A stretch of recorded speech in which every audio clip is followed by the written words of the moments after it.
Well, hey there, everybody. Thanks for having me on this year. The organizing committee thought it might be a good idea to provide a little refresher and update on some winter wheat topics. So what I've done is just a kind of a quick potpourri of a range of topics, starting from your seeding system through to in-crop management practices, and then the whole challenge around sometimes that difficulty in getting the winter wheat in the ground actually as a sequencing um, context. So with that, these are the tune-up topics, and I'll get rolling because I'm going to get squeezed for time, I suspect. Um, so let's start with seeding systems. One thing from the outset to keep in mind is just the importance of the kernel weight, like the health of that overall seed lot, and how that is used to calibrate and produce outcomes in terms of the appropriate spatial density you're after. Take a look at Stronghold here. So this is a seed lot we pulled off of our dryland site. It's a big seed, yeah, 48 grams. Brandon actually is pretty big too, but when we go to irrigation, Stronghold, the kernel weight increases substantially. So if you're making assumptions about what your kernel weight is versus verifying it, you could be out, by at least a half bushel an acre, depending on what you decided on for a seeding rate. So really important to understand your seed lot and do some validation around things like that kernel weight because it's so important around calibrating things. So then what about rate? Um, Always a lot of debate and discussion about that. Oh, I should probably cheat my seeding rate back. I don't think I need a seeding rate as high as what Beres is recommending. Well, here's a study from southern and central Alberta, um, and our spring emergence is on the y-axis here. Now, if you take a look at this was a standard seeding rate back in the day of about 300 seeds or 30 seeds per square foot, 300 per square meter. And you'll see 3 of the 5 years at least, we weren't meeting what I think is a minimum threshold of 20 plants per square foot or 200 plants per square meter. And in fact, when you look at the red bars, which is what I think is a sweet spot of 450 seeds per square meter or 45 seeds per square foot, we just got above there in 2 of those years as well. So you have to be careful if you're going to be making assumptions about when you can cheat back a seeding rate because you have to be guaranteed that there won't be much in the way of stress or abiotic challenges because that really is the key to when you need a higher seeding rate and when you don't. And if you're wondering, but I don't get as many plants when I seed higher. Well, that's kind of what we're after. We have, linearly lower percent of seeds coming out of the ground turning into seedlings, but it's kind of a survival of the fittest in my mind. So something we're okay with. You get fewer plants based on the number of seeds as you increase that seeding rate. And why do we want the survival of the fittest and why do we want more plants coming out based on a seeding rate is because if you don't, you see the penetration of light through the canopy at this lower rate, which is a fantastic opportunity for weeds, whereas that closes down with a moderate to high seeding rate of 450. And of course, at an extremely high rate of 600, we have complete canopy closure in an advanced phenological stage as well. And that's key when you look at it this way. So the y-axis is yield, x-axis is our total biomass. So we want to be over here to the left for biomass, no weeds present, controlled, and so on and as high yield as possible. And of course, ptarmigan, a soft white winter, was our highest yielding variety. And the genetics were really strong, as you can see, because sort of almost regardless of seeding rate, we had high yield and pretty good weed control, although the 600s was slightly pulling stronger to the left than, say, the 300. Radiant, the strongest one for Radiant was 450 in terms of the combination of yield and weed control. For some reason, it fell down a little bit at the higher seeding rate, lodging or disease. I'm not sure. Osprey again, 450, very strong. And then the genetics, kind of the reverse genetics here with Falcon, because it's a short, weak competitor, almost regardless of seeding rate, it didn't do great in terms of weed competitive ability. And of course, you're dealing with compromises when you're talking about inputs. if you go too high with a seeding rate, you're going to have disease infection that requires a lot more management than, say, 300, obviously. And that's why, again, 450 is probably that sweet spot. And the same sort of applies to straw strength as well. If you get too carried away with a seeding rate, you're going to have issues with lodging potentially, depending on the productivity environment, where again, something like 450 is kind of that sweet spot. Now, should we combine that seed when we're seeding with the seed treatment? And this is a pretty compelling evidence about whether or not you should. Um, and this is again from a seed lot, and you guys might be dealing with some of this year with respect to thin seeds and whatnot. This is on the left, a kind of a poor seed lot where we took a regular seed lot and scalped the plumps over the top, and the thins fell through to get three different seed lots. This is the skinny seed lot, planted at a low seeding rate of 200 seeds per square foot. So we really shot ourselves in the foot by having a low seeding rate and a poor seed lot. Now, the difference only between the left and the right upper photos is the one on the right is combined with Roxel WW. So that really went a long way to helping out a weak agronomic system. Now, if we strengthen the system like we did below, where we have better seed lot, higher seeding rate of 400 seeds per square meter, you know, we have a situation where the added seed treatment isn't as notable. But I would still argue the one on the right is giving me a better look in terms of vigor and uniformity, which is obviously important for a lot of different reasons, a lot of those just intangible, because we probably won't see that as a yield benefit, and we didn't see it as a yield benefit in this study. You could cheat the system and go weak, and cut down seed input costs and still be okay in terms of net returns 1 year out. But I would argue that system eventually is going to get taxed because you of the poor weed control, probably resulting in additional herbicide applications. And so if you tax it with additional input costs and you go to the far right column here, now there's some parity around um, what we'd call our strongest agronomic system, the one on the bottom here. And then also just an artifact of a high seeding rate and a competitive variety with no seed treatment is giving us good returns as well. But long term, pretty good insurance, nonetheless, to have a seed treatment with something that's exposed so long to so much abiotic stress like we see with winter wheat. And this was a follow-up study that we did. Dr. Von Lawley from the University of Manitoba agreed to take this study on. Um, and we had, in this case, just Raxel Pro, so no stress shield. But those two dual fungicides, again, resulted in significantly more plants in the field compared to the check of none at all. So you do get significantly more plants in the field potentially with that seed treatment. Um, Now, questions about when to plant. There's a lot of debate going on, I think, and rightfully so. I can't get in when I want to, so should I bother? You're telling me I need to be in by September 7th. I'm still harvesting, blah, blah, blah. So I'm just going to not worry about and adopt winter wheat. Well, the reality is we challenged that a little bit with this same study that Dr. Lawley led, where we went super early to get on the earlier side of normal, and then of course we went to an extreme side of November 1st, which is essentially these later dates would be dormant seeding. um, and these were the results. Can you even get in? Well, the reality was with us in this study, prairie wide, was that it was actually easier to get into those later dates of October 1st, 15th, and November. If you look at some of this data, where we couldn't get into the super early ones as frequently for the same reasons you're sitting there talking about, and that is, well, I couldn't get in because I was harvesting, or at least that's the mindset. Whereas if you waited, and yeah, you're waiting outside the cutoff for a lot of the crop insurance deadlines, but October 1st was doable at 100% of the sites, almost the same for the 15th of October. And the yields weren't bad.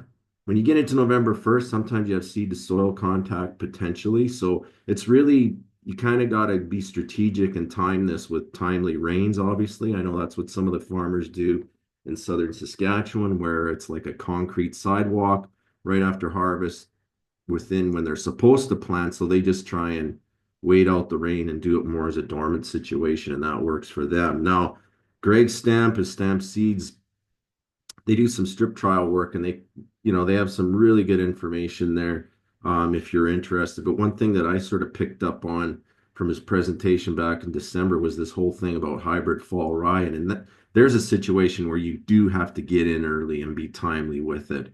And in fact, you cheat back your seeding rate with these hybrid fall ryes, um, apparently for the sake of more tillering, I guess. And it bears out in the yield data, at least in this sort of snapshot of it, where you see extremely high yields with all the combination of all these hybrid seed, hybrid fall ryes compared to a conventional fall rye of this bebop over here. And then we have the three most um, modern varieties of winter wheat not really keeping pace with fall rye at all. So fall rye is a fit, particularly on irrigation. I mean, you can see what the yield benefit would be, if you did go that way, and you could make a business case for it. Okay.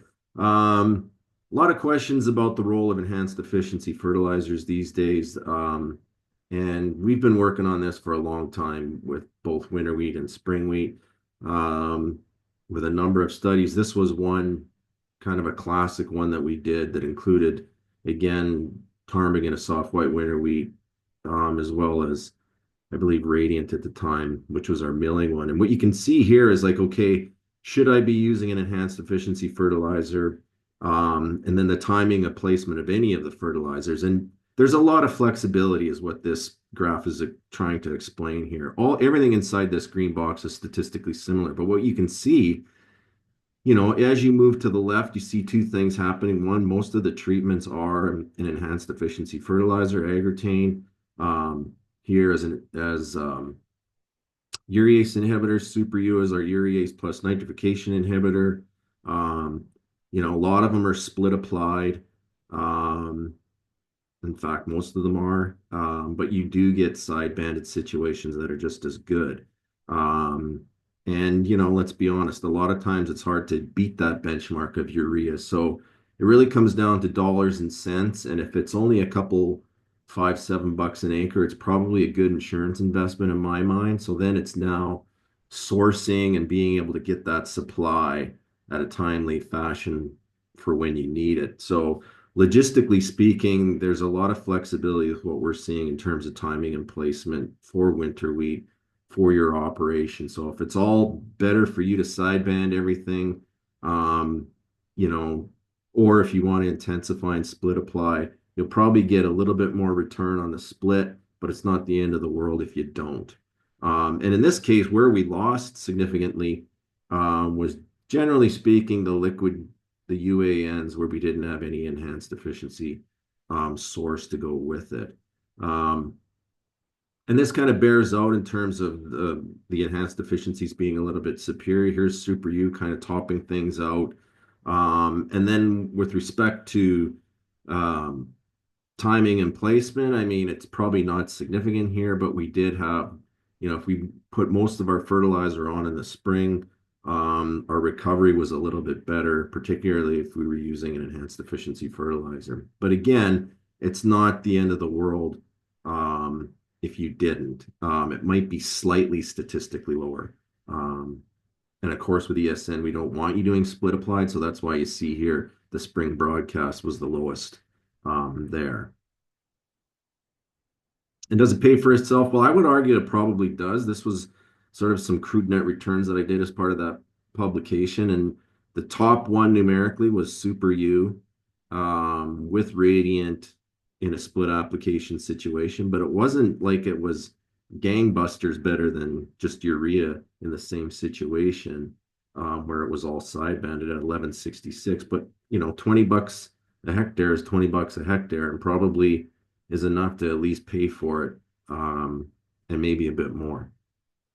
And some follow-up work that we did, again, kind of confirmed all that. And more interestingly, with UAN, both grain yield and nitrogen use efficiency were optimized when we did combine UAN with a urease inhibitor. And again, that dual urease plus nitrification inhibitor, really, really over and over again ends up being, a really nice product to use, pays for itself. And whether or not you care, it also, the nitrification inhibitor component does reduce greenhouse gases by up to a significant amount, meeting that 30% deadline, 30% reduction target federally mandated. Um, and again, just as a reminder, Don Flayton had this tweet out about fertilizer management strategy and basically saying, retweeting something from the University of Manitoba, this is something to think about coming out of a drought.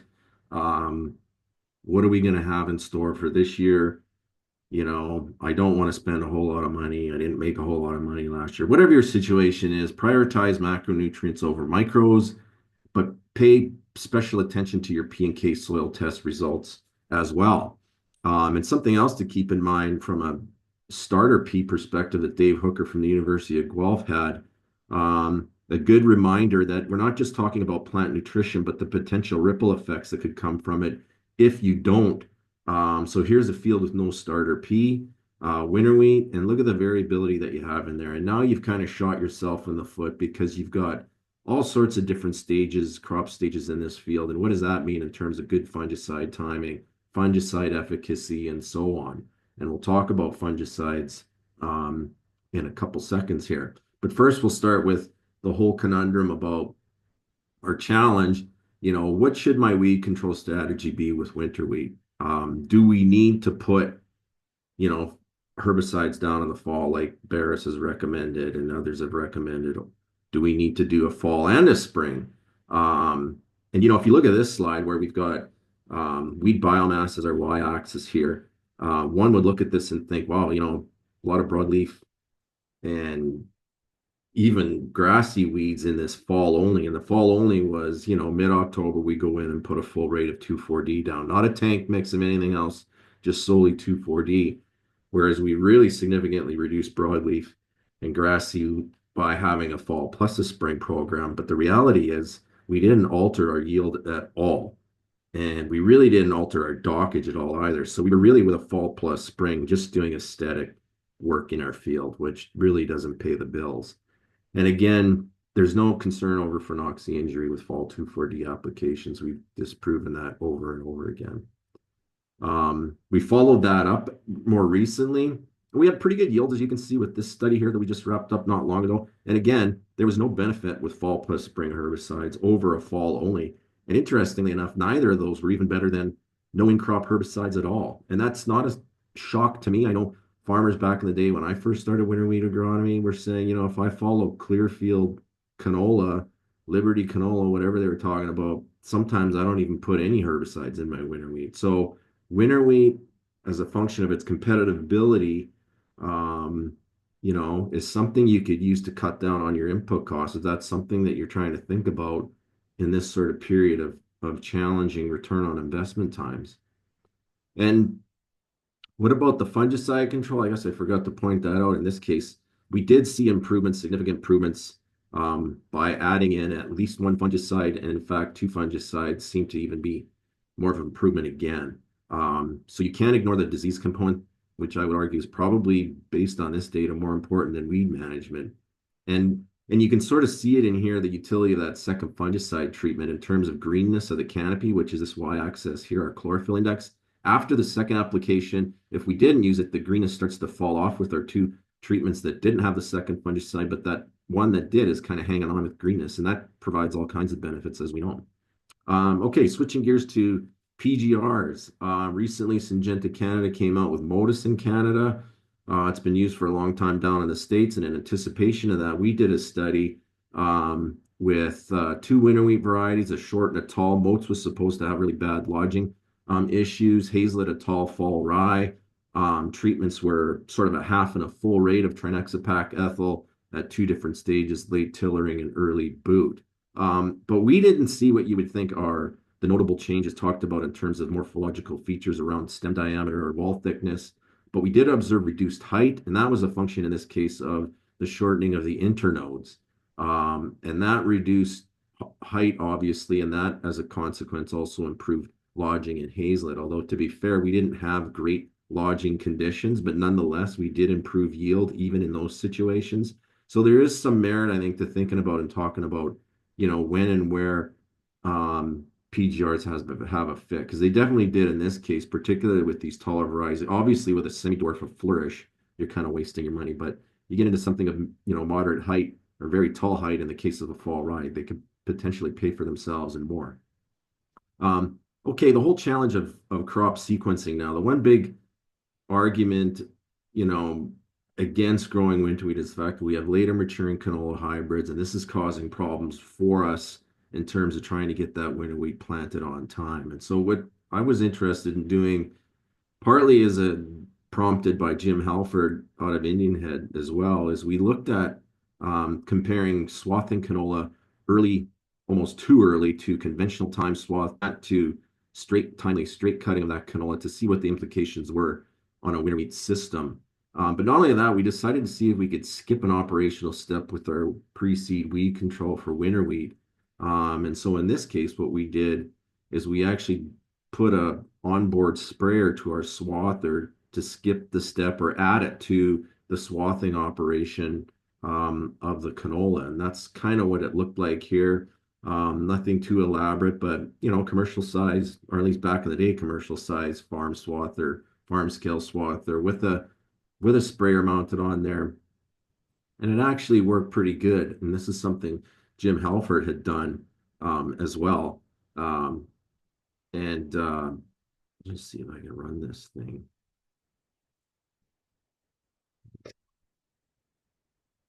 Well, there's Steven swathing our canola, and at the same time, he's doing his weed control for the subsequent winter wheat that's going to get planted after that. So works pretty effective.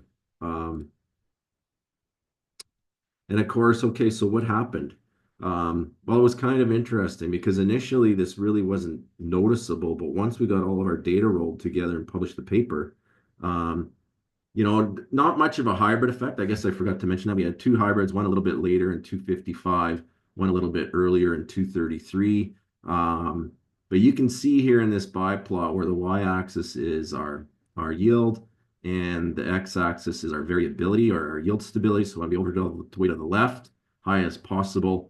You don't see any of the SC, which is straight cutting, but you see all of them are the windrowing or the swathing and a combination of weed control there. But definitely the windrowing enhanced winter wheat productivity and the operational efficiency of having that sprayer on board at the time of swathing gave us the results we were looking for. So, as this article stated back in 2021 on Real Agriculture, is it time to buy the swather again? Some of you would agree, and maybe some of you wouldn't. But the fact is, it's already a commercial reality. Why don't you convert that big $1.5 million sprayer? Actually, that's probably used price these days. Now that you've got that investment, why don't you put the windrower attachment on that? And in this case, I don't know if they had in mind to also be spraying at the same time, but it's certainly something that you could rig up. And I'd be curious if anybody's giving that a try. Okay, last question here. Is there, back to the canola question. So assuming I can't get canola is just not going to work for me. What else is out there? And canola being the gold standard, but what we've shown with some previous work of ours is that things like even field pea can work. So it's not just about snow trapping potential that's going to influence winter wheat, although that's important.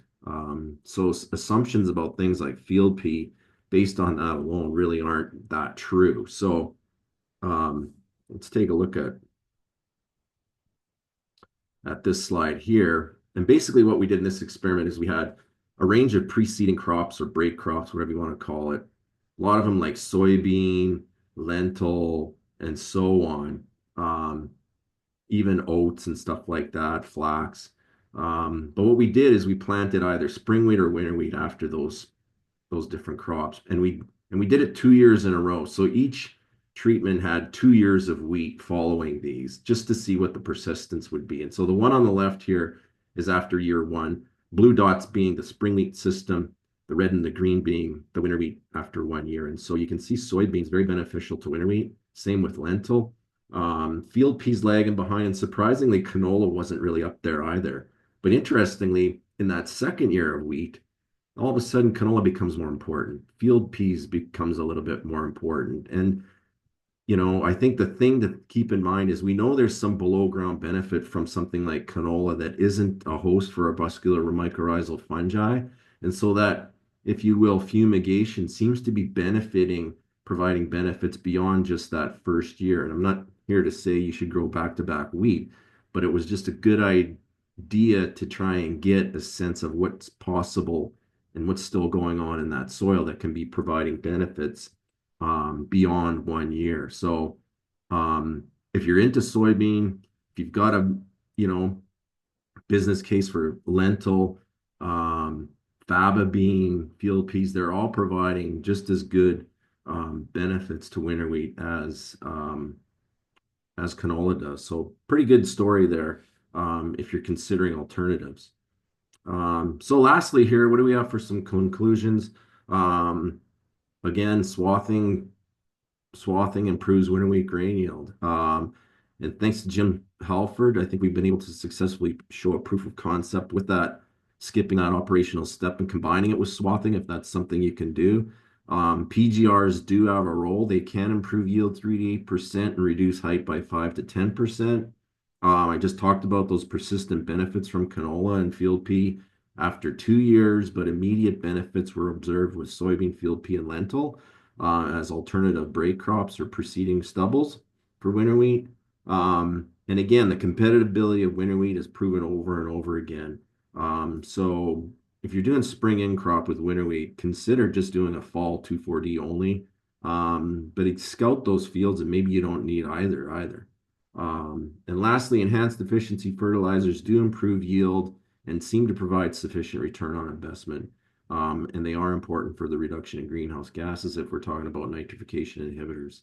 And again, logistically, what works best for you, all banded, isn't the big compromise we think it is, although split applied is often superior. And with that, thanks for your attention and good luck with the coming year's crop. Thank you.